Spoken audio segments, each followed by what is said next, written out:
BBC 원본 영상 그래프로 나라별 코로나를 비교했습니다. 결론은 아닥하고 한국 따라라는 것이네요.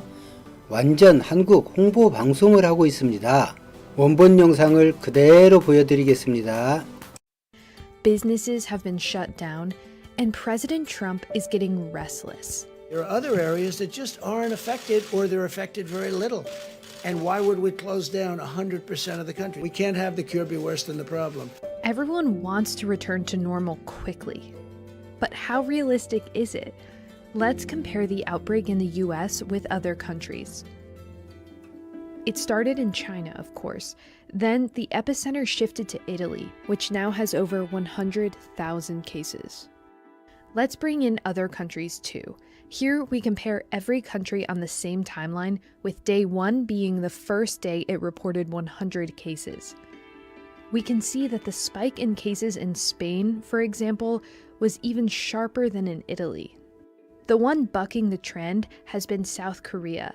It avoided a spike by doing one thing better than others. Experts praise South Korea. South Korea is now doing more than 10,000 tests per day. By March 1st, South Korea had tested 100,000 people. While the US started on a very similar trend, it's seen its cases rise dramatically in recent days.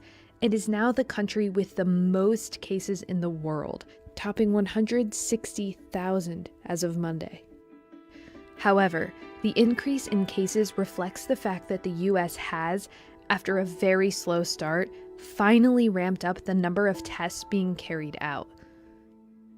Now, to get a better insight into the severity of the outbreak in each country, we need to look at how many coronavirus infections have proved fatal. These are the number of deaths for Italy, China, and South Korea. Again, on a timeline that allows us to compare them, with day 1 as the first day that country had more than 25 deaths. The death toll in Italy passed 5,000 after 23 days. It is now double that. But let's look at Spain. Its curve is even steeper. It reached the 5,000 mark in 19 days. After almost 3 weeks, the US has over 2,500 deaths, which puts it on a similar trajectory to France. But to understand the effectiveness of a country's response, we need to compare not just the number of deaths, but if the rates are rising or slowing down. The Chinese death rate is slowing down. We were hopeful that the Italian death rate was beginning to slow. But the death rate continues to slow. So let's look at the same numbers in a different way, this time adapted to show the rate of change over the first 3 weeks.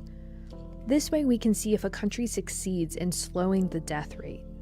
Let's start with South Korea, where a trace, test, treat strategy has been widely praised.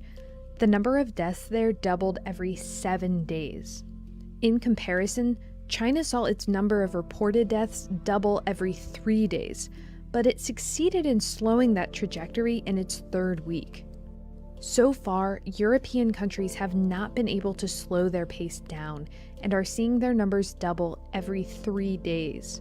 The trend in the US has been similar until now, but the rate has increased in recent days. It's certainly nowhere near the slowing down seen in China, South Korea, or even Italy lately.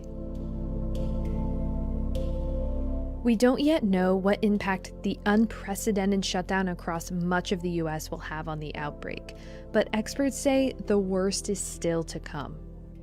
Well, things won't get back to normal until we flatten this curve for the coronavirus. No one is going to want to tone down things when you see what's going on in a place like New York City. Now we're looking at about 21 days for a possible apex. Nothing would be worse than declaring victory before the victory is won. 대한민국입니다. 이런 뉴스가 거의 매일 올라옵니다. 코로나로 힘든 이런 때 이런 뉴스는 국민에게 희망과 자부심, 기쁨을 줍니다. 굳이 폄하하거나 겸손할 필요 없습니다. 대한민국입니다. 국민이 국가이고 국가가 국민입니다. 그 국가 이름이 대한민국이고 우리는 한국인입니다. 여러분은 최선을 다하고 계시고 우리는 이겨낼 것입니다. 이 정도의 쓰러질 한민족이라면 지금 이 나라 이름이 대한민국이 아니겠죠. 영상을 시청해 주셔서 고맙습니다.